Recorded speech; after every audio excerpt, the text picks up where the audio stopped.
ہر شخص یہ چاہتا ہے کہ ہماری زندگی میں سکون اور راحت آئے۔ سکون اور راحت ہماری زندگیوں میں کیسے آئے گی؟ یہ آئے گی صبر اور شکر کرنے سے۔ آج کچھ ٹپس ہیں جو میں آپ لوگوں کے سامنے رکھنا چاہتا ہوں۔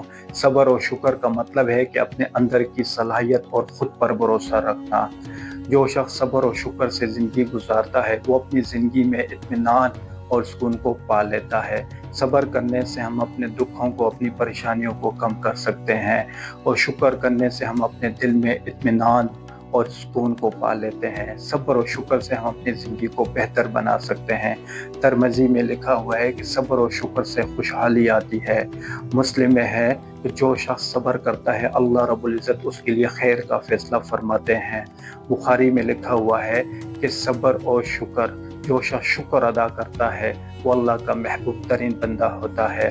ایک شخص تھا، ہمیشہ پریشان رہا کرتا تھا۔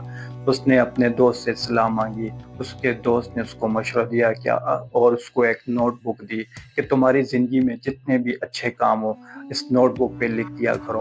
اس شخص نے ایسا ہی کیا۔ اس کی زندگی میں جو اچھے کام ہوتے تھے وہ اس نوٹ بک پہ لکھ دیا کرتا تھا۔ ایک ٹائم ایسا آیا کہ وہ نوٹ بک ختم ہوئی تو اس نے دیکھا کہ اس کی زندگی میں بہت سے اچھے کام ہوئے۔ اس نے اپنے رب کا شکر ادا کیا۔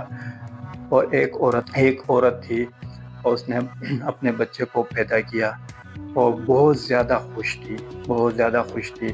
اور اس نے دیکھا جب اس کے بچے نے آنکھ کھولی تو اس نے دیکھا کہ اس کا بچہ اندھا ہے۔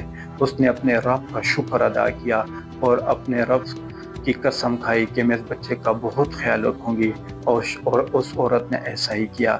اس نے اپنے بچے کو بہت اچھے طریقے سے پالا پوسا، اور جب اس کا بچہ بڑا ہوا اسے صبر و شکر کا درس دیا۔ اس عورت نے بھی ہمیں یہ درس دیا کہ ہم بھی اپنے رب کا ہر حال میں صبر و شکر کرنا چاہیے۔ اللہ رب العزت نے ہمیں جو دیا ہم اپنے رب کا شکر ادا کریں، اور جو ہم سے چلا گیا اس پہ صبر کرنا چاہیے۔ امید کرتا ہوں کہ میری آج کی ویڈیو آپ کو بہت پسند آئی ہوگی، اور اجازت چاہیے۔ تھینک یو، اللہ حافظ۔